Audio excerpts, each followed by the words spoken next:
আসসালামু আলাইকুম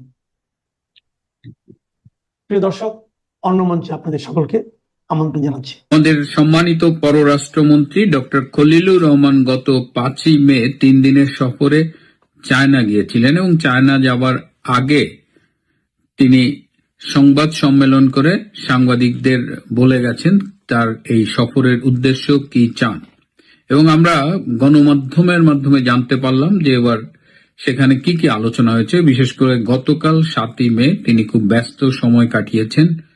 সেখানে তিনি এক চীন নীতির প্রতি বাংলাদেশের সমর্থন জানিয়েছেন। বাংলাদেশের এক চীন নীতির প্রতি সমর্থন আগের থেকে ছিল, কিন্তু তাইওয়ানকে স্বাধীন দেশ হিসেবে দেখতে চায় আমেরিকা সহ অনেক রাষ্ট্রই।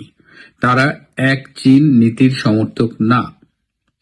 চায়না আফ্রিকা, এশিয়া এবং ইউরোপকে একসাথে সংযুক্ত করবার জন্য বিল্ড অ্যান্ড রোড ইনিশিয়েটিভ অর্থাৎ তারা একটা সংযোগ সড়ক স্থাপন করছে। এবং এই সংযোগ সড়কে সাউথ এশিয়া, মিয়ানমার আছে, বাংলাদেশকেও কানেক্ট করার কথা, ইন্ডিয়াকেও কানেক্ট করার কথা। এই বিল্ড অ্যান্ড রোড ইনিশিয়েটিভ নিয়েও আমেরিকা সহ বিশ্বের অনেক পরাশক্তির মাথা ব্যথা রয়েছে। এছাড়া এই যে তিস্তা নদীর জল, এটা ভাগাভাগি নিয়ে ভারতের সাথে বাংলাদেশের দীর্ঘদিনের একটা বিরোধ রয়েছে। এই সব কিছু ঠিক করে 2011 সালে ঠিক হয়েছিল তিস্তা নদীর পানি চুক্তি হবে এবং মনমোহন সিং সরকার সেভাবেই একটা ড্রাফট চুক্তিও রেডি করেছিলেন। কিন্তু তখন পশ্চিমবঙ্গের মুখ্যমন্ত্রী মিস মমতা ব্যানার্জির বিরোধিতার কারণে আলটিমেটলি সেই চুক্তিটি আর সম্পাদিত হয়নি। এবং তারপর থেকে দেখা গেছে এই যে তিস্তা নদী, এটা হিমালয় থেকে এসে সিকিম, দার্জিলিং, জলপাইগুড়ি হয়ে বাংলাদেশে ঢুকছে এবং যখন শুষ্ক মৌসুম থাকে তখন এই তিস্তা নদীর অনেক অংশে, ভারতীয় অংশে অনেকগুলো বাদ দেওয়া আছে এবং তখন তারা পানিটা আটকে দেয় এবং বাংলাদেশ তখন পানির সংকটে ভোগে, বিশেষ করে এই তিস্তা নদীর আশেপাশে জনপদ। আবার যখন বর্ষা অঞ্চলে অতিরিক্ত পানি হয় তখন আবার ওই বাঁধগুলো ছেড়ে দেয় এবং তখন তিস্তা নদী ওভারফ্লো হয় এবং আশেপাশে বন্যা হয়। তো এই জায়গা থেকে মুক্তি পাবার জন্য ভারতের সাথে যেহেতু চুক্তি হয়নি, বিকল্প হিসেবে বাংলাদেশ চীন সরকারের সাথে একটি মহাপরিকল্পনা করার প্ল্যান করেছিল এবং সেই প্ল্যান অনুযায়ী বাংলাদেশের ভেতরেই তারা তিস্তা নদীর পানি রিজার্ভারে রাখবে, তিস্তা নদী আরো খনন করে গভীরতা বাড়াবে। তো চীনের সাথে এই আলোচনাটা আবার ভারত কিন্তু ভালো চোখে দেখেনি। ভারত এটাকে বরাবরই সন্দেহের চোখে দেখেছে এবং এই যে যেটা বললাম বিল্ড অ্যান্ড রোড ইনিশিয়েটিভ, এটা নিয়েও ভারতও কিন্তু বেশ সন্দেহ করে থাকে। ডক্টর খলিল চীন সফরে গিয়ে এই বিল্ড অ্যান্ড রোড ইনিশিয়েটিভের পক্ষে বলেছে, এক চীনের কথা বলেছে, তিস্তা ব্যারেজ নিয়ে তাদের মহাপরিকল্পনা বাস্তবায়নের কথা বলেছে এবং বিএনপির যে নির্বাচনী প্রতিশ্রুতি ছিল তাতে এই তিস্তার মহাপরিকল্পনা বাস্তবায়ন করার কথাটাও ছিল। সুতরাং তাদের নির্বাচনী প্রতিশ্রুতি বাস্তবায়নের জন্য তারা চীনে গিয়ে এই নেগোসিয়েশনটা করেছে। এছাড়াও ডক্টর খলিল আরো অনেকগুলো মিটিং করেছে। কিন্তু ডক্টর খলিল যে চীনের সাথে এই যে দহরম মহরম করলেন, কারণ ভারত চায় যে তিস্তা নদীর যে জলের ব্যবস্থাপনা চুক্তির বাইরেও তারা এই প্রকল্পটা বাস্তবায়ন করতে চায় এবং তাদেরও কিন্তু একটা প্রপোজাল দেওয়া আছে। তো ভারতকে পাশ কাটিয়ে চীনকে দিয়ে যদি এই তিস্তা মহাপরিকল্পনা বাস্তবায়ন করা হয়, ভারত যেমন এটা নেবে না, তেমন এক চীন এবং বিল্ড রোড অ্যান্ড ইনিশিয়েটিভের পক্ষে বাংলাদেশের যে সমর্থন, এটা আমেরিকা ভালো চোখে নিচ্ছে না। এবং আমি একাধিকবার এর আগে বলেছি যে আমেরিকার যে বর্তমান রাষ্ট্রদূত রয়েছেন ব্রেন্ট ক্রিস্টেনসন, তিনি কিন্তু এসেছেনই এই অঞ্চলে চীনের প্রভাব কমাতে, কিন্তু বাংলাদেশ একেবারে বলা যায় যে অপ্রতিরোধ্য গতিতে চীনের দিকে ঝুঁকছে। এই অবস্থায় আমেরিকা ক্ষুব্ধ হয়ে ডক্টর খলিলকে ইমিডিয়েটলি কল করেছে, যে কারণে আজকে ডক্টর খলিলের ফেরার কথা ছিল, কিন্তু খলিল সাহেব গতকাল ফিরেছেন এবং ফিরেই তিনি ওয়াশিংটনের পথে রওনা দিয়েছেন। আমি জানি না ওয়াশিংটনে তার জন্য কি অপেক্ষা করছে। বর্তমানে পররাষ্ট্রমন্ত্রী আছেন ডক্টর খলিল, একজন পররাষ্ট্র প্রতিমন্ত্রী আছেন শামা ওবায়দ এমপি, প্রধানমন্ত্রীর একজন পররাষ্ট্র বিষয়ক উপদেষ্টা রয়েছেন হুমায়ুন কবির। এরা কি পররাষ্ট্র মন্ত্রণালয় চালাবার জন্য যথেষ্ট নয়? কারণ শুনছি যে এখন প্রধানমন্ত্রীর একজন পররাষ্ট্র বিষয়ক বিশেষ সহকারীকেও নিয়োগ দেওয়া হবে।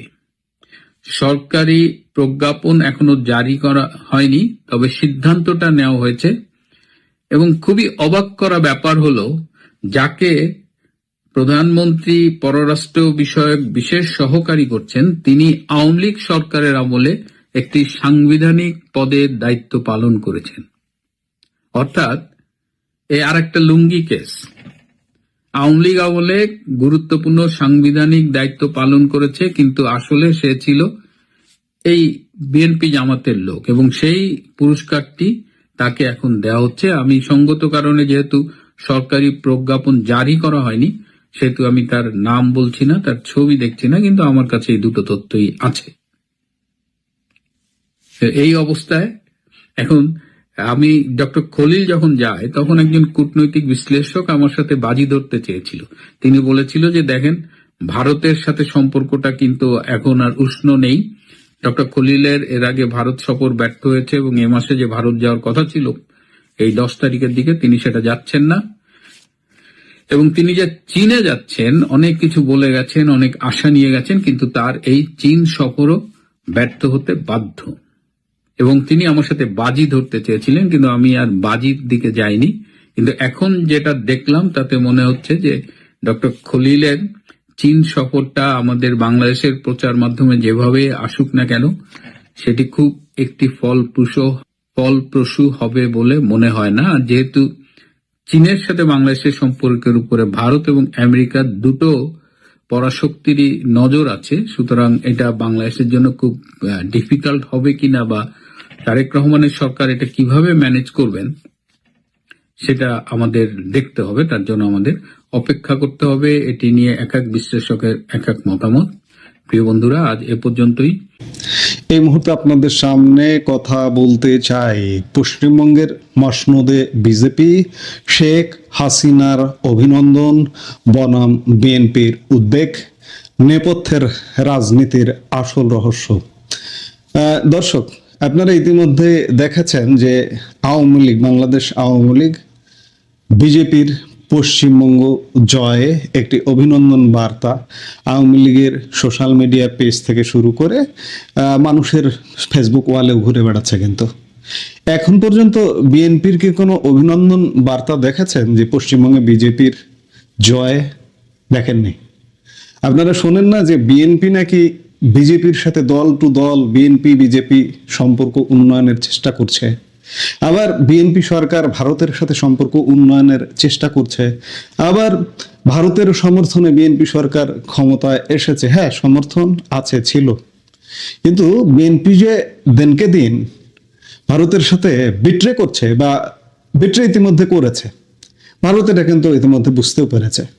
আসলে একটা কথা আছে, জোর করে পীড়িত হয় না। বিএনপি ভারতের সাথে যে সম্পর্কটা রেখেছে বা রাখতে চাইছে, এটি হচ্ছে জোর করে। আপনারা দেখেছেন যে কিছুদিন আগে বাংলাদেশের পররাষ্ট্রমন্ত্রী খলিলুর রহমান ভারত সফর করেছেন। তার সাথে প্রধানমন্ত্রীর একজন পররাষ্ট্র উপদেষ্টা বা বিএনপির যুগ্ম মহাসচিব হুমায়ুন কবিরও ছিলেন। হুমায়ুন কবির বিজেপি নেতাদের সাথে দেখা করেছেন, শুভেচ্ছা বার্তা বিনিময় করেছেন, ইত্যাদি ইত্যাদি। কিন্তু এগুলো সব হচ্ছে জোর করে। এই জোর করে যে সম্পর্ক হয় না, সাম্প্রতিক সময়ে পশ্চিমবঙ্গ জয়ে সেটি আরেকবার প্রকাশিত হলো। যার কারণে সার্বিকভাবে পরিস্থিতি ভারতের সাথে আসলে বিএনপির যাবে না, বিএনপির সম্পর্ক হবে না, কিছুতেই সম্পর্ক হবে না। এমনকি আমি আগাম একটি ভবিষ্যৎবাণী করে রাখছি যে বিএনপির সাথে ভারতের সম্পর্ক বিএনপি যদি কন্টিনিউ করে আরো কিছুদিন, কয়েক মাস, আমি বছর বলবো না, বছর সেটা তো বহু পরের ব্যাপার, কয়েক মাস যদি কন্টিনিউ করে, আগামী কয়েক মাসের মধ্যে ভারতের সাথে বিএনপির যে সম্পর্ক বা বিএনপি সরকারের যে সম্পর্কটা হবে, সেটি ইউনূস সরকারের চাইতেও খারাপ হবে। এর প্রধানতম কারণ পশ্চিমবঙ্গে বিজেপি সরকার। পশ্চিমবঙ্গের মুখ্যমন্ত্রী ইতিমধ্যে ঘোষিত হয়ে গেছে, শুভেন্দু অধিকারী মুখ্যমন্ত্রী হয়ে গেছেন, ঘোষণা হয়ে গেছে আগামীকাল জাস্ট তিনি শপথ নেবেন, তার পরিষদ শপথ নেবে।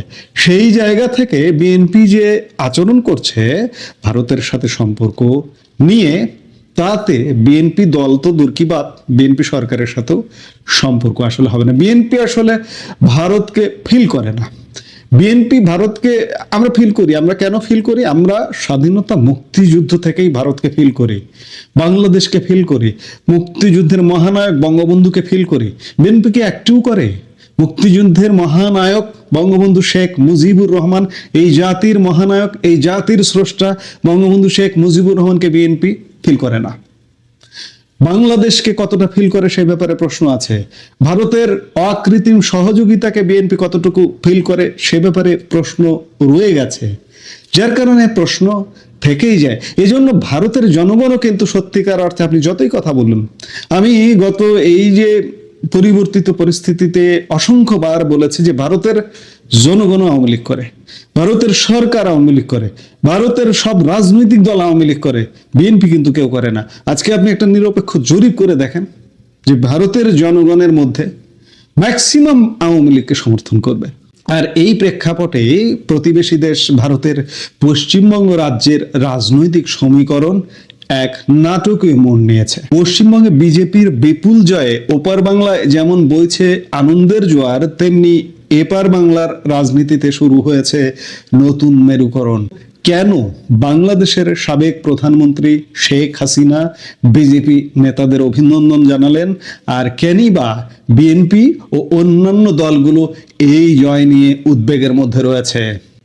খবরের শুরুতেই আসা যাক অভিনন্দন বার্তার প্রসঙ্গে। পশ্চিমবঙ্গে বিজেপির বিপুল জয়ে ওই দলের বর্তমান সভাপতি নীতিন নবীনকে আন্তরিক শুভেচ্ছা জানিয়েছেন বাংলাদেশের সাবেক প্রধানমন্ত্রী তথা আওয়ামী লীগ প্রধান, আওয়ামী লীগ সভানেত্রী শেখ হাসিনা।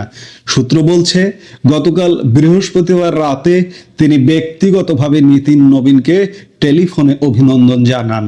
এখানে একটি বিষয় লক্ষণীয়, নীতিন নবীন বিজেপির সভাপতি হওয়ার পর শেখ হাসিনা আনুষ্ঠানিকভাবে এই প্রথম শুভেচ্ছা জানালেন তাকে। নীতিন নবীন গত 20 জানুয়ারি ভারতের বিজেপির কেন্দ্রীয় সভাপতির দায়িত্ব নিয়েছেন। মাত্র 45 বছর বয়সী সর্বকনিষ্ঠ সভাপতি নীতিন নবীন। সেই নীতিন নবীনকে আওয়ামী লীগ প্রধান শুভেচ্ছা জানাতে চাইছিলেন বেশ কিছুদিন ধরে, কিন্তু কোন উপলক্ষে কিভাবে শুভেচ্ছা জানাবেন সেইটা গত জানুয়ারি থেকে আজ পর্যন্ত জানানো হয়নি। কিন্তু শেষ পর্যন্ত একটি ফোন আলাপের মাধ্যমেই সেই আনুষ্ঠানিকতা সম্পন্ন হয়েছে। সভাপতি হওয়ার জন্য শুভেচ্ছা জানিয়েছেন এবং বাংলা জয় করবার জন্য নীতিন নবীনকে আওয়ামী লীগ প্রধান শেখ হাসিনা শুভেচ্ছা জানিয়েছেন। শুধু কেন্দ্রীয় নেতৃত্বই নয়, শেখ হাসিনার শুভেচ্ছা তালিকায় ছিলেন পশ্চিমবঙ্গের প্রভাবশালী দুই নেতা শুভেন্দু অধিকারী এবং পশ্চিমবঙ্গ বিজেপি সভাপতি শ্রমিক ভট্টাচার্য। আওয়ামী লীগ সূত্র নিশ্চিত করেছে যে শেখ হাসিনা এই দুই নেতাকেও বিশেষভাবে অভিনন্দন জানিয়েছেন। এই শুভেচ্ছা বার্তা বিজেপির আরেক নেতা তথা দলের তরফে বাংলাদেশের দায়িত্বপ্রাপ্ত শিশির বাজেরিয়ার মাধ্যমে পৌঁছে দেওয়া হয়েছে। অর্থাৎ আওয়ামী লীগের পক্ষ থেকে বিজেপিকে দলগতভাবে শুভেচ্ছা বার্তা পৌঁছে দেওয়া হয়েছে। তবে রাজনৈতিক মহলের সবচেয়ে বেশি জল্পনা চলছে শুভেন্দু অধিকারীকে নিয়ে। আপনারা ইতিমধ্যে জেনে গেছেন যে শুভেন্দু অধিকারী পশ্চিমবঙ্গের মুখ্যমন্ত্রী হতে যাচ্ছে। আজকে বিকেলে কয়েক ঘন্টা আগে অমিত শাহ ইতিমধ্যে শুভেন্দু অধিকারীর নাম ঘোষণা করেছেন মুখ্যমন্ত্রী হিসেবে। আগামীকাল তিনি শপথ নেবেন। শেখ হাসিনা সমস্ত বিজেপি প্রার্থীর পাশাপাশি শুভেন্দু অধিকারীকে বিশেষভাবে অভিনন্দিত করার পেছনে একটি গভীর আবেগঘন ও রাজনৈতিক কারণ রয়েছে। কেন শুভেন্দু অধিকারীর প্রতি শেখ হাসিনার এই বাড়তি মমতা? কারণটা লুকিয়ে আছে গত 2 বছরের ইতিহাসে। বাংলাদেশের রাজনৈতিক পট পরিবর্তনের পর শেখ হাসিনা যখন ভারতে আশ্রয় নেন, তখন অনেক ভারতীয় নেতা নীরব থাকলেও শুভেন্দু অধিকারী সরব ছিলেন এবং প্রকাশ্যে তিনি বারবার গণমাধ্যমের সামনে বলেছেন হাসিনা ওয়াজেদ বঙ্গবন্ধু কন্যা, তিনি বাংলাদেশের বৈধ প্রধানমন্ত্রী, তাকে জোর করে ক্ষমতাচ্যুত করা হয়েছে এবং তিনি ভারতের পরম অতিথি। এই দুঃসময়ে পাশে দাঁড়ানোর কৃতজ্ঞতা স্বরূপ শেখ হাসিনা তাকে বিশেষভাবে সম্মানিত করেছেন বলে মনে করছে আওয়ামী লীগ সংশ্লিষ্টরা। চলুন আমরা শুভেন্দু অধিকারের ভিডিও ক্লিপ দেখে আসি তিনি কি বলেছিলেন শেখ হাসিনাকে নিয়ে। হাসিনা ওয়াজেদ বৈধ প্রধানমন্ত্রী, এরা অবৈধ। হাসিনা ওয়াজেদ প্রধানমন্ত্রী হিসেবেই ঢাকাতে শাহজালাল এয়ারপোর্টে নামবেন, স্যালুট দিয়ে নিয়ে যেতে হবে। আমরা ওই দেশ সৃষ্টি করেছি, আমাদের 17,000 সেনা আত্মবলিদান দিয়েছে। আমরা মুজিবুর রহমানকে প্রোটেকশন দিয়েছি, আমাদের দেশ দলাই লামাকে প্রোটেকশন দিয়েছে। ভারত এটা করে। হাসিনা ওয়াজেদ বৈধ প্রধানমন্ত্রী, এরা অবৈধ। হাসিনা ওয়াজেদ প্রধানমন্ত্রী হিসেবেই ঢাকাতে শাহজালাল এয়ারপোর্টে নামবেন, স্যালুট দিয়ে নিয়ে যেতে হবে।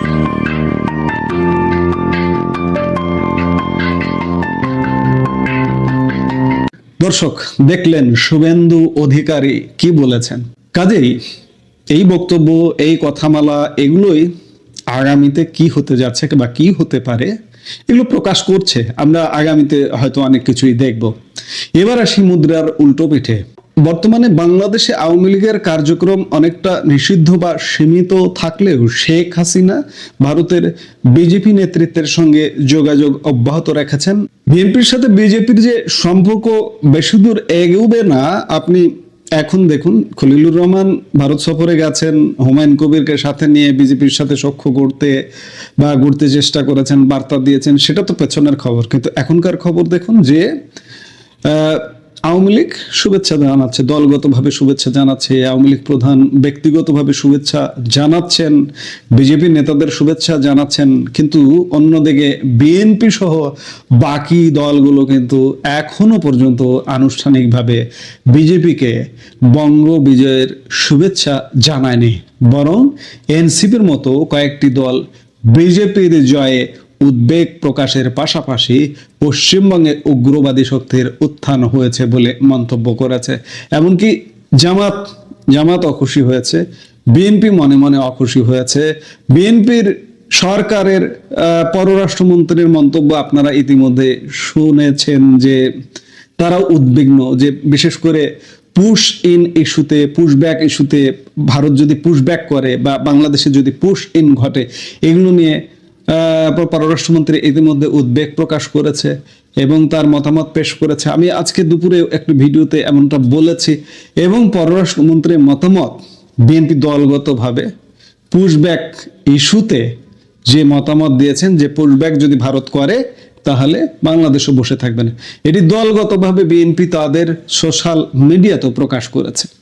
কাজে আমি বলছি যে আমি এটা কি অমূলক বলছি যে বিএনপির সাথে ভারতের সম্পর্ক কোনোভাবে এগোবে না। পশ্চিমবঙ্গে বিজেপির এই উত্থান বাংলাদেশের আসন্ন দিনগুলো রাজনীতিতে কি প্রভাব ফেলবে, শেখ হাসিনার এই সরাসরি যোগাযোগ কি আওয়ামী লীগকে আবার অক্সিজেন দেবে, নাকি বিজেপি বিএনপি নতুন কোনো সমীকরণ তৈরি হবে? আমি এক কথাই বলি, সমীকরণ তৈরি হবে না। সম্পর্কটা জোর করে পীড়িত হয় না, পীড়িত হবে না। সে শুরুতেও বলেছি, মাঝখানেও বলেছি, শেষেও বলছি যে বিএনপির সঙ্গে সম্পর্ক কিছুতেই এগোবে না, আওয়ামী লীগের সঙ্গেই সম্পর্ক হবে এবং সামনে অনেক কিছু আমরা দেখব। আমরা আওয়ামী লীগের জন্য অনেক ইতিবাচক অনেক কিছু দেখব। এই ফোন মানে শেখ হাসিনার আতাত বলুন আর যেভাবেই বলুন, শেখ হাসিনা তো ভারতেই আছেন, তিনি তো সবসময় যোগাযোগ করতেই পারছেন, যোগাযোগ রক্ষা করছেনই। কাজেই আওয়ামী লীগের পেছনে ভারত, বিএনপির পেছনে ভারত নেই। বিএনপি ইতিমধ্যে বহু নৌকায় পা দেওয়া শুরু করেছে। চীন, পাকিস্তান, মার্কিন যুক্তরাষ্ট্র থেকে বিভিন্ন ঘাটে ঘাটে পা দেওয়া শুরু করেছে। এই বিভিন্ন ঘাটে ঘাটে পা দিতে দিতে কোথায় পা ফসকে পড়ে অতল তলে হারিয়ে যাবে সে অবস্থা হবে। এখন দেখার বিষয় যে সামনে কি ঘটছে আমরা নিশ্চয়ই দেখব। এই মুহূর্তের ভিডিও থেকে বিদায় নিতে চাইছি। সবাই ভালো থাকুন, সুস্থ থাকুন।